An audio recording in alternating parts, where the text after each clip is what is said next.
Hi there, this is a 2022 new Cascadia, and today we're going to do a walk around on operational stuff and how things function on this truck. All right, so this is our dare bumper that is optional with the Cascadia. It's very easy to operate. All you do is you lean in a bit and you pull down on that and pull that up. And then same thing on the other side. I'm just leaning into it a bit, pull that back and pull it up. It's that easy. Just one thing to keep in mind is before you do close it, just make sure this is in place before you close it, otherwise it will rattle. And then we're just moving along. These are the LED lights that comes standard with our Cascadia. This is a heated for your safety as well. Moving along. This section here is where your one box is behind here, right? Coming along this way. Over here, this is where your chain hangers are. And over back here is where you fill your fuel. So your diesel tanks are here and over there. They're very easy to operate. And when doing your safety checks, it's very easy to unremove this. So if you have it locked, you use your key. Otherwise, you just push this button down and pull it over and it pops right off. You can do your inspection on your nuts and check your air pressure at the same time. Here's your left-handed fifth wheel release. There's an air slide release switch on the dash. Access to the frame. Booster cable jump. You got air lines are wrapped. Glad hands. Load lock. 4 load lock bars to mount in here. We come around to inside the cab. There's a release for the jockey box on the driver's side. In this side we have the first aid kit, fire extinguisher, and we have a power inverter mounted with a shore power. Everything's all pre-wired inside, ready for the driver. Coming over here, it's your DEF fill, your battery box, your air release from your tanks. If you need access to the battery box, there's these latches here and this whole section will come off and the information is right here. Approaching the driver's side of the truck, we have the same familiar hood latch as the previous models. We'll go ahead and open the hood.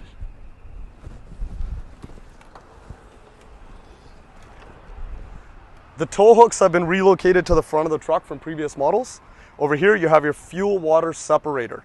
There is a drain here, so if you get an indicator on your dash saying that there's water in this fuel system, you will have to drain it.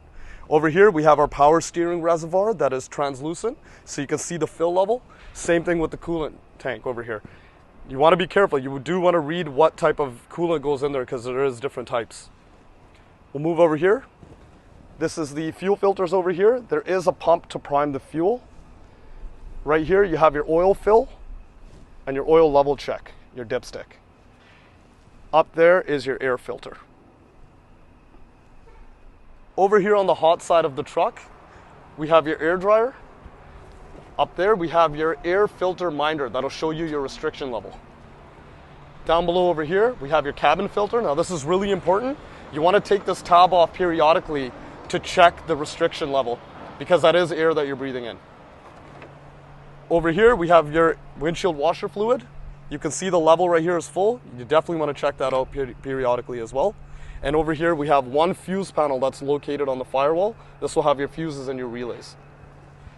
All right, we're in the back of a Freightliner Cascadia right now. First thing to know, this is your sleeper dome light, so the light that's above you button for the top bunk if you want to turn that light off.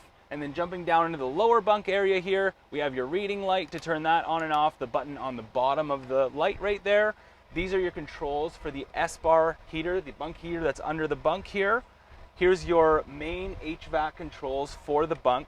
So if you have your optimized idle running, you do need to have this fan set to on, and then this is acting as a temperature gauge for you, and then you have the rest of the light controls in the bunk here. All right, so we're in the back of the bunk here. If you want to take this top bunk down, just turn that and then give it a little pull. This will slide down by itself. To access this ladder, you'd push this button and then the ladder would come out and automatically slide down. If it is fully extended, you can hit these buttons on there to push it back up, and then it would lock in place with this same button there. On the lower bunk, this box is your winter front. It's important to know that you only need to use this in very cold temperatures, -35 Celsius or colder. To open the lower bunk, you have your switch right here. So you just move that, and then this guy would lift up, and you can access what's underneath there. Also in here, drawers and shelves galore. This is your fridge, more shelving right there, your TV mount, microwave mount, and then all the shelving in the top of the truck here.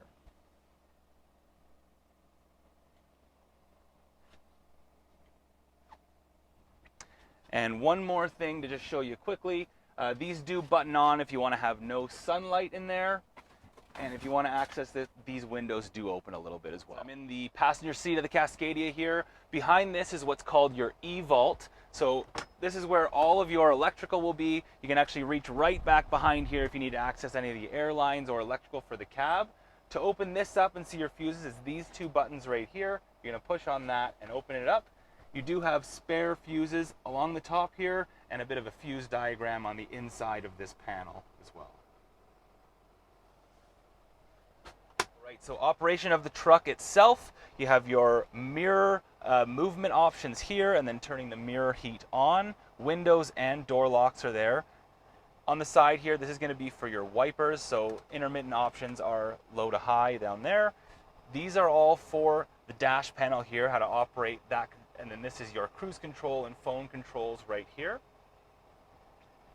Lighting for the cab is there, your trailer brake, trailer parking brake, and your truck parking brake, hazard lights, utility lights for the back. This would turn your traction control off, and this is actually a switch to allow your engine to override an engine shutdown, which will be every 30 seconds for intervals. This would turn your hill start assist off if for some reason you needed to roll back. There's an optional switch that is wired to the back of the cab if you were to hook something else into there. This would turn your engine fan on, and this is a light test, which is great for pre-trip inspections. You can walk around, all the lights will begin flashing, so it makes your pre-trip very easy. Then you have your differential locks here, and your fifth wheel air slide, and then your suspension height adjustment. Standard 12-volt power plugs here, and your HVAC controls. Stereo, and then what gauges we do have in the truck. These can vary depending on your truck's specs. So we're looking at the dash here. I'm just going to give you a quick tutorial of how to navigate through. So you can always go down, and then you'll see on here, I'm going up and down, and it's scrolling me through the different options under this first home menu. And then if I go to the right, this is typically the screen I like to look at while I'm actually driving the vehicle. A few more gauge options are available in here as well.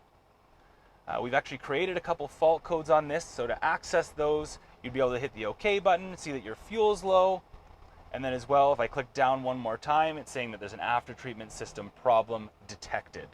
So if I hit the back button here, it'll get me back to that same screen we were looking at there with the alerts, and a little bit about diagnostic and engine maintenance. This is your audio saying what channel you're on if you're listening to the radio, or if you're listening to Bluetooth, it would show you that here as well.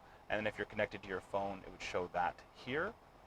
And then a few more settings, changing settings, alarm clock and whatnot are on this final screen there. One thing to note, this does mean that the optimized idle is running. It's pretty hot today, so we're actually using the optimized idle to keep the cab cool. And once again, just to access that, hit this button here once and then twice, and that accesses the optimized idle screen.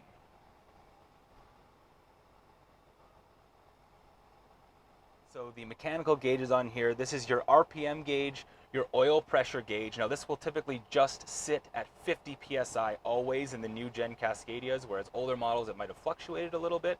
This is your fuel gauge, so white is your diesel, blue is your DEF fluid.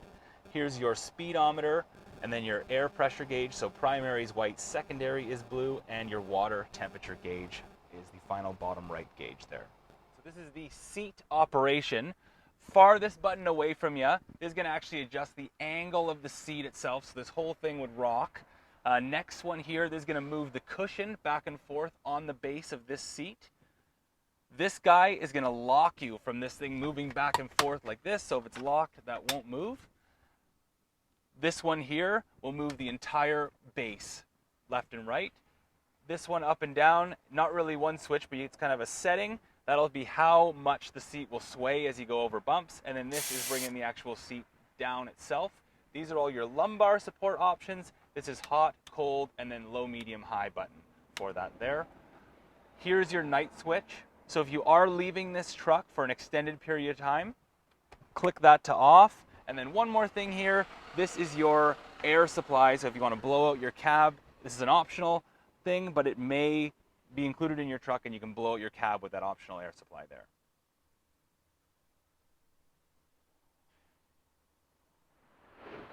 I hope you enjoyed the walk around video we've done for you today. If you have any questions, feel free to contact your local First Truck Center dealer. But there's one more important thing you got to keep in mind. Every one of these trucks comes with an owner's manual that has all the information and more detail than we provided today. Have a look at that, and if you still have questions, reach out to us and we'd be glad to help you. Thanks again.